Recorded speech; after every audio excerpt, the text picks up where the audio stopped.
This Safari Rally is set to be one for the ages. Welcome folks to this video and let's talk about this. We're going to talk you through the entry list, the stages and a couple of different narratives that are already emerging before the rally car set out from Naivasha in the next couple of days.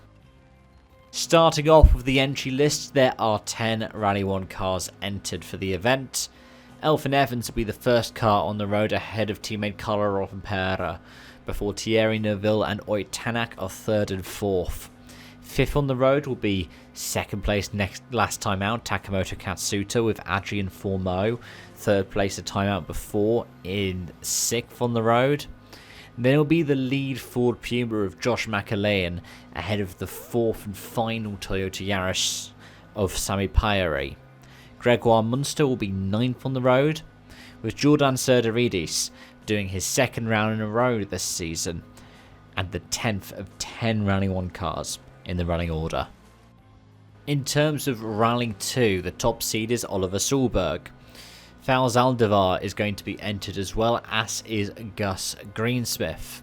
We'll also see Jan Solons, Kajtan Kajtanovic, Diego Dominguez Jr., who, as a reminder, is doing 13 of the 14 WRC events this year, as he's going to do the JWRC, WRC3 and WRC2. And then we have a blend of drivers who you'll see around in the WRC as well as some of the locals. The 7th seed in the Rally 2 class is an old Skoda Fabia R5 piloted by Karan Patel. Daniel Fist will be the 27, whilst Carl Tundo in an old spec Fiesta R5 will be the number 28. We then have Jeremiah Wahome in a Skoda Fabia RS Rally 2. I think the newest of the local drivers' cars. Hamza Anwar is going to be in an old R5 Fiesta. We also have Miguel Diaz Aboitas in a Rally 2 Evo, George Vasilakis in a Fiesta Rally 2, Saman Singvora in a Fabia Rally 2 Evo. Then we have Fernando Alvarez Castellano in a Fabia RS, Aki Ferrani in an old Fabia R5, and then we have 2 entrants in Rally 2 Machinery who aren't entered for WRC2. That is Yasmin Chana, who's in the 39, and Yassin Nasser, the number 40 in a Fiesta Rally 2. We have 3 WRC3 or Rally 3 entries. 2 of them, Nikhil Sachania and Naveen Puligila, are entered actually for WRC3, whilst Rio Smith is only entered for the ARC3 class. The other 8 entries are under national class entries. They aren't entered for WRC points, which meant if they got into the top 10, they wouldn't be classified in terms of point scoring positions. They are Minesh Rathod in a Lancer, Samir Nanji in an Impreza N10. Sorry, I should have mentioned Rathod is in an Evo 10. As are the next Lancers of Issa Amwari, Evans Nzioka, Prince Nieri, and Pauline Shegu. Ishmael Umbati is in an Evo 9 Lancer. And then the number 49 car is Timothy Gawaya, who's in a Seat Ibiza. That's right. In terms of the stages, the total itinerary length is 383.1 kilometers, or at least that's the schedule. That is one of the longest rallies in the modern era of the WRC. It's not as long as some of the classic safaris. I think even the 2002 one was over 1,000 kilometers.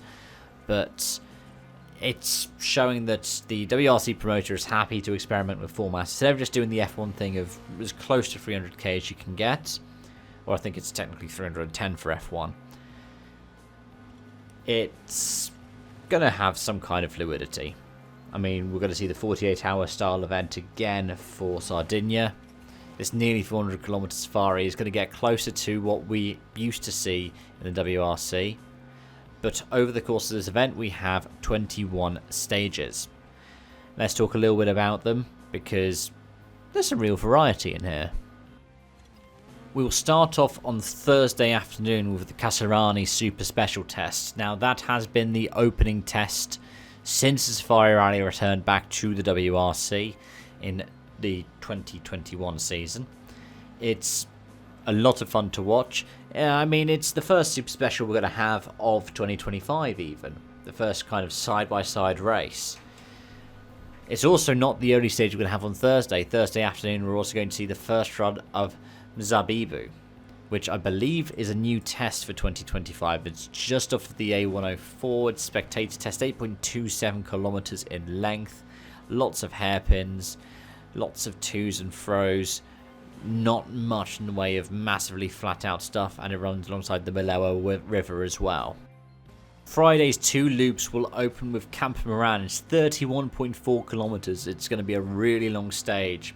Part of it the drivers will be familiar with as part of the shakedown for Sleeping Warrior, the section of Sleeping Warrior that's part of the shakedown. It was also part of the Sleeping Warrior test last year. In fact, the spectator-friendly zones that we've got in this test were featured in that. It has previously featured in the WRC though, so the roads that are near it, especially at the start and the end of the stage, were used in the Mbarak test in 2001. Now that stage, by the way, was 85 kilometers in length. The second stage of each loop is going to be the Loldia test. At 19.11 kilometers, it's going to be considerably shorter than the previous one. It is also one that has appeared in previous editions of the Safari Rally. I think it's appeared in some way, shape or form in every single one since WRC returned. Though I believe we are running in an opposite direction to the way it's been run the last few years. The other tests that we're going to have on Friday are Kengan Geothermal, which was previously known as the Geothermal test. It's 30.18 kilometers, slightly longer than the previous 2 editions, but, you know, it's, 60 meters. And then the other test that we're going to have on Friday is Kidong, 15.1 kilometers. Again, another one that has popped up consistently since the WRC's return. For 15.1 kilometers, it's considerably shorter than the 31.5 kilometers it has been in previous years. Start and finish have been moved around. Most of the roads that we're going to have featured in that 31 kilometer test. But with it all being moved around just a little bit, it might throw some drivers off. Saturday will open with the Sleeping Warrior test. Shorter than last year's one. I think it's the shortest rendition of it since this era of the WRC. I know some of the roads have also appeared in that Mbarak test I mentioned earlier. But at 26.97 kilometers, it's about 4k shorter than the one that has previously served as, I think didn't even serve as a power stage at one point. But most of the roads are the same as the ones we've seen in 21, 22 and 23. Just missing a couple of kilometers at the start of it. The Elementator test is also one that has popped up in repeat editions of the Safari Rally.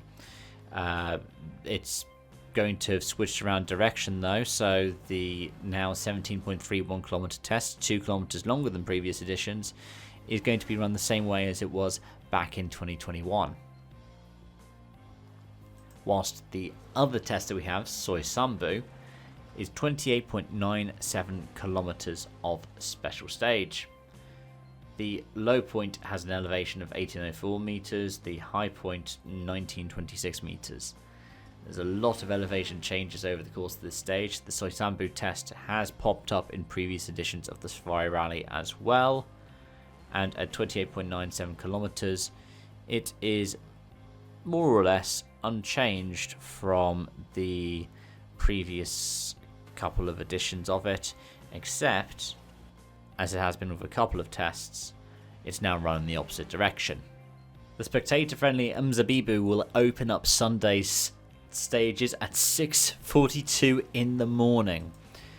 A Serengoni will be the second of the tests. It will be run twice as stages 18 and 20. Again, this is a stage that we have seen in previous editions of the Safari, with stage 15 and 18 in 2024, and in 2023 is the Azarian test.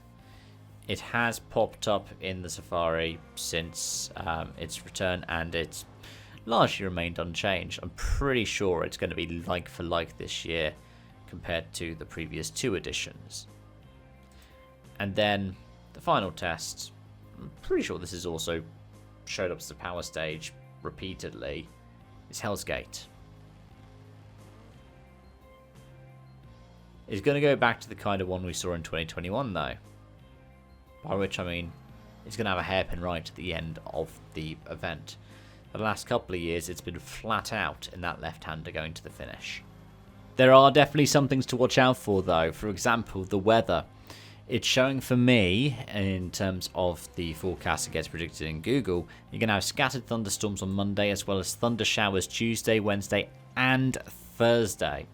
Could flood the stage. We could see something like we did back in, what was it, 01? Where I'm pretty sure there was heavy rain on the Safari. There are also classic editions in the 90s. You might know the footage of the Celica going through a mud bath. The rain is supposed to persist through Friday and Saturday, though supposedly it's going to dry up on the Sunday. It could cause all kinds of different issues. I just hope that none of the stages are affected, and I hope that it doesn't put anybody's safety into any kind of concern over the course of the weekend. I really want to see all the stages be run. I really want to see this 400-kilometer event. So, yeah, keep an eye out for the weather. It could throw a few spanners in the works. And speaking of spanners in the works, Hyundai are bringing their 2024 spec car to the Safari Rally. Now, this practice isn't something that's particularly uncommon. It is in the modern era of the WRC, but if you go and look back at previous editions of it, especially if you go back to the 80s, I'm pretty sure when the Delta S4 was competing, Lancia used the 037 for the Safari Rally. You would see Audi using older specs of the Quattro, for example, as well. And that was only after the drop round system was dropped from the WRC and all rounds counted towards the championship. It's something that Hyundai is saying they're doing for reliability reasons. They can't say whether or not the 2025 spec i20 will be more reliable on the stage of the Safari. I'm sure they've tested it for some of the rougher events like Greece and Sardinia, but the Safari is a unique test, and that's part of the reason why this season is going to be so up and down at the start of it. We don't have a traditional round in those first 3 events. But one of the main things that Hyundai improved was the drive shaft for the 2025 car. What part were all of the i20s blighted by in the Safari in 2024? It was the drive shaft. So Fourmeau, Neuville and Tanak are all going to have to hope and pray that they're not going to be affected by those mechanical issues again. That being said, Toyota aren't going to be, just plain sailing, no changes, just show up and drive. They have a new team principal for this event. Jari-Matti Latvia's commitments elsewhere means that he won't be at the Safari Rally, but they do have somebody else who is going to be filling in and taking up the mantle of team principal at some of these events this year. And it's somebody who might be really helpful for the Safari. After all, he's a 3-time winner. He was the first 4-time champion of the WRC. Juha Kankkunen will be Toyota's team principal for the Safari Rally. And yeah, he could definitely give advice to his drivers. He will know these stages very well. He will know how it can be when the going gets tough. I mean, I'm pretty sure that Celica I mentioned earlier, going through the mud bath, I'm pretty sure it was his. Might have been Carlos Sainz's, but I'm pretty sure I'm thinking of Kankkunen's. It will be interesting to see how he does. But at the same time, I wouldn't be surprised if his approach is very kind of lax and laissez-faire in a similar way to Jari-Matti. In terms of drivers to watch, Takamoto Katsuta has got to be one to watch in terms of form. He was really great at Sweden, and he has historically done really well at Safari as well. I think he very nearly won in, was it 2021 even? I'm pretty sure he very nearly won, but Ogier took it in the end. He has been in great form here before, and I wouldn't be surprised if he is again. Likewise, Adrian Formeau has done well here. I'm pretty sure it was his first stage win, wasn't it? The Safari, and then he had it taken off him because it turned out that he had taken an alternate line around a tree. I reckon that Carlo Rompera is going to be pushing a bit more. He did win, last year's edition? And he's going to want to try and make up lost ground. And then when it comes to WRC2, Oliver Solberg is going to want to try and dominate. But Gus Greensmith can be dependable on these events. He's got a press on regardless attitude, as we saw when his Puma flipped in, 22? I'm pretty sure. Kaito Kaitanovic is also great around here, whilst the likes of Diego Dominguez will just be hoping to get to the end of the event. Like I said, some of these drivers, Fist is another one, and Zaldivar is another one of them, regularly enter in the Safari as a point scoring event. I think Oliver Solberg is going to be going out for the win from the off. But those are my predictions, and that is my preview for Safari Rally Kenya 2025. Let me know your thoughts in the comment section down below. Let me know what you enjoyed about this video, as well as anything that I could do to improve in the future. Thank you so much, folks, for watching and joining on this one, especially if you have listened to all of this. I hope it has been helpful. Until next time, it's bye for now.